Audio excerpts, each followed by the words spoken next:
자, 안녕하십니까. 이시민의 주식뉴스공장 4월 9일 모닝브리핑을 시작을 하도록 하겠습니다. 지난주 후반에는 어제 관련 브리핑 부분에 잠깐 코멘트 드렸던 것처럼 미국 시장이 필라델피아 반도체 지수가 마이너스 3% 정도 하락 부분들이 나왔습니다. 파월 연준 의장이 약간 우려간 부분들을 좀 표명을 좀 했죠. 관세 인상 문제 부분들이 불거지면 불거질수록 이 관세 인상 자체가 물가 가격 부분들을 상승을 시키는 인플레이션을 자극하는 건 어떻게 보면 당연하겠죠. 그래서 인플레이션을 자극해서 금리 인상 속도가 또 빨라질 수 있다라는 코멘트를 했죠. 당연합니다. 어떻게 보면 그로 인해서 필라델피아 반도체 지수는 3% 정도의 하락 부분 나오고 시장에서는 매물 추리가 됐지만 약간 경고를 보내는 거죠. 너무 그렇게 으르렁거리지 말고 적당한 선에서 적당하게 마무리를 하고 협상 부분들을 해라라는 어떻게 하나의 이정표를 코멘트를 좀 해주고 있다라는 얘기하고, 이번 주 수요일에 이제 FOMC 연준 의사록 부분들이 좀 발표가 나옵니다. 그 부분 미리 좀 체크를 해두시면 될 것 같고, 그로 인해서 트럼프 금요일장 아침이죠. 트럼프가 1천억 달러 추가 관세 부과 품목 부분들을 조사해봐라. 지시사항으로 인해서 출렁거린 부분이 나왔고, 미국 시장, 글로벌 시장 모두 다 출렁거린 부분이 나왔는데, 그렇게 일은 저질러 놓고 트위터에는 또 한 줄 썼어요. 뭐라고 썼냐면, 시진핑은 언제나 친구, 항상 자기는 친구였다. 중국이 무역 장벽 부분들을 거둘 것이다. 공식적인 거하고 비공식적인 거하고 얼리고 달리고 막 하고 있습니다. 그래서 협상 부분들은 이제 어떻게 보면 이번 달에도 계속 얘기가 나오고 있다고 말씀드렸어요. 물론 재무장관이 미국과 중국의 어떤 이 협상 구도 양보를 누군가가 해야 되고 하나는 얻어야 되고 이런 걸 이제 협상 부분들 좀 해야죠. 그 전에 어떻게 보면 사전에 기싸움 부분로 관세 부과로 한번 일단락 부분 나왔고, 중국도 역시 이런 내용 부분들이 진행되니까 물론 지시사항이기 때문에 추가적으로 하지 않겠지만, 특히 중국에서 많은 돈을 쓰고 있는 경상수지 보면 적자를 보이고 있는 부분이 하나가 서비스 분야, 특히 관광이라든지 유학 관련된 부분들이에요. 그래서 그 카드도 남아있다 라는 얘기 드리고, 중국은 러시아를 이쪽 판으로 계속 키우면서 보어 포럼도 그런 역할 부분을 하고 있다고 말씀을 좀 드렸죠. 중국이 자유무역 부분들을 얘기를 하고 있고, 미국이 보호무역을 얘기를 하고 있어요. 불과 몇 년 사이에 이렇게 컨센서스 방향 자체가 확 틀려져 있는 부분들이 없지 않아 좀 있습니다. 그래서 지난주에 말씀을 좀 드렸던 것처럼 남중국해의 군사적인 한번 시위를 하는 겁니다. 협상하기 전에. 그렇죠. 먼저 기싸움 부분들을 해야지만 협상하기가 수월하죠. 협상장에서 그걸 하려고 하면 너무 시간이 오래 걸리고, 그 전에 서로 이렇게 기싸움을 통해 가지고 한번 서로의 의지 부분들을 좀 끊어 놓으려고 좌절시키려고 하는 그런 흐름 부분들이 계속 좀 나오고 있다. 거기에 따라 이제 시장에서는 약간 화들짝 놀라는 모습들이 좀 보이고 있죠. 그 정도 선상으로 좀 보시면 될 것 같아요. 그래서 미국이 통상전쟁의 타켓은 중국 제조 2025 이걸로 진행하고 있는데, 이거 관련된 부분에서 특히 중국이 해외 M&A 부분들을 많이 좀 진행했죠. 그 내용 관련된 부분들은 다음에 한번 또 다시 한번 얘기를 좀 드려보도록 하겠고, 그래서 일단 펜은 계속적으로 오픈이 되고 있습니다. 오픈이 되고, 이제 기싸움의 어떤 협상, 그리고 파월 연준 의장의 경고, 시장에 대한 경고죠. 시장에 대한 경고보다 그 관세 부과로 인해 서로 으르렁거린 거에 대한 경고 부분들을 한번 코멘트를 했다라는 얘기하고, 주말에 그 메신저상에 올려드렸던 내용의 코스닥 벤처펀드 지난주부터 판매 부분들 시작했고, 판매를 시작했는데 기사 내용 부분들 보시면 아시겠지만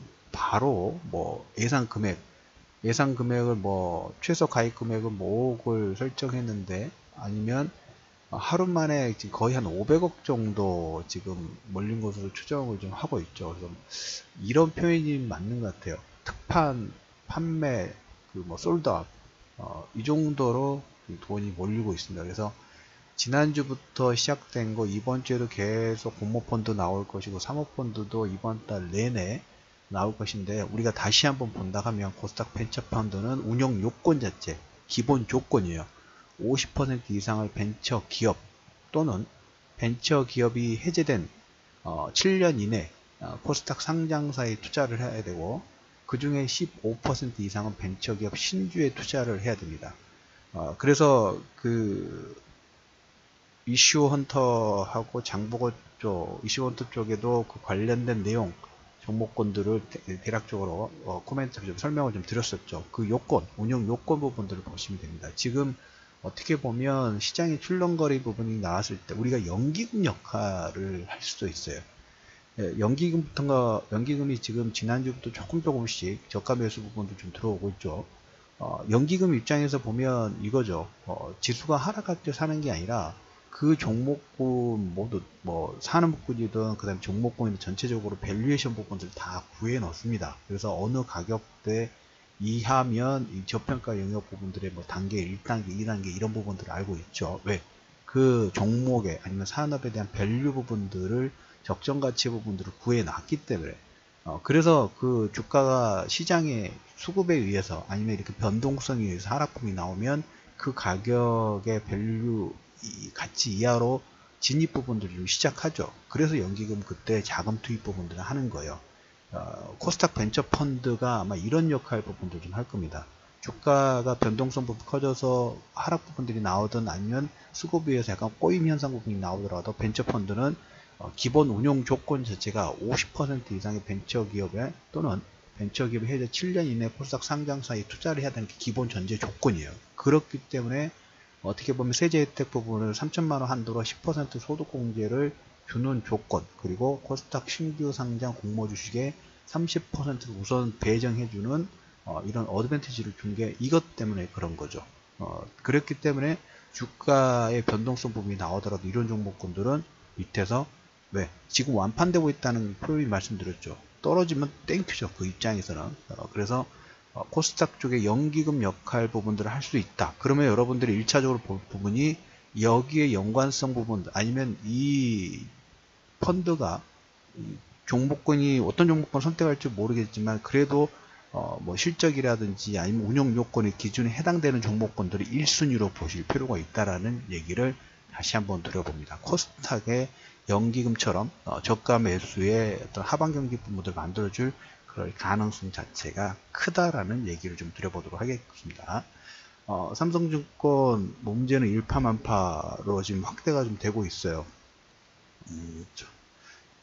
주문 실수라고 하지만 저는 지난주 금요일에 말씀드렸던 것처럼 왜 하필이면 이 시점에 지금 삼성화재라든지 삼성증권이라든지 아니 삼성생명이라든지 삼성화재라든지 여러분들이 이걸 널리 알려주셔야 돼요. 삼성화재라든지 삼성생명 가지고 있는 그 다음에 가지고 있는 삼성전자 지분 부분들을 이번에 금융위원장이 바뀌면서 이제는 거의 빼박이에요. 절대 바꾸지 못할 것 같아요. 그러면 거기에 이제 보험업법 개정 부분들까지 진행이 되면 예전에는 장부 가치로 어떤 밸류 부분들을 받아서 보험업법에서 약간 피했던 케이스가 있는데 보험업법이 개정이 되면 이제 장부 가치에서 시가로 바뀌면 어떻게 보면 바로 매각을 하거나 그 룰에 벗어날 수가 없어요. 이런 내용들이 민감하게 진행이 되고 있는데 삼성증권 사태 부분들이 터졌어요. 그게 설령 주문 실수일지라도 이 내용 부분들은 현대글로비스의 지배주적으로 개편 부분하고 삼성의 다음 타겟 부분들이 바뀌는 중요 시점이라는 얘기를 첫 번째 드려보도록 하겠고, 두 번째 이재용 씨가 그 출장 다녀와가지고 지금 나오는 내용은 AI 관련된 센터 이런 내용들이 가장 많이 나오고 있다라는 얘기를 좀 드려보도록 하겠습니다. 자, 이번 주부터 이제 이번 주 수요일 날에 FOMC 의사록 부분들이 나온다고 말씀을 좀 드렸어요. 지난주 후반 상당히 뭐 2월부터 해서 거의 한 2달 이상 동안 피로감 부분들이 상당히 많이 쌓여있던 거 사실이에요. 2중 바닥이냐 3중 바닥이냐. 첫 번째 외바닥 부분들이 첫 번째 하락폭이 나왔을 때도 이런 얘기 똑같이 드렸죠. 두 번째 2중 바닥이 됐을 때 피로감, 만약에 또 여기서 한 번 더 3중 바닥이 됐을 때 그 피로감은 상당히 클 것이다. 그런데 그 피로감이 컸을 때 전저점 부분들 깨는 파동 부분이 나오면 더 패닉 부분들이 좀 들어갈 수 있고 신용이 줄질 않고 있어요. 시종이 다시 코스닥이 지금 6조를 거의 근접했습니다. 내일 정도 되면 다시 6조가 넘어갈 것 같아요. 항상 다시 얘기를 드리지만 신용의 레버리지만 여러분들이 절대적으로 조심을 하셔야 됩니다. 거기서 물량이 털릴 수가 있기 때문에.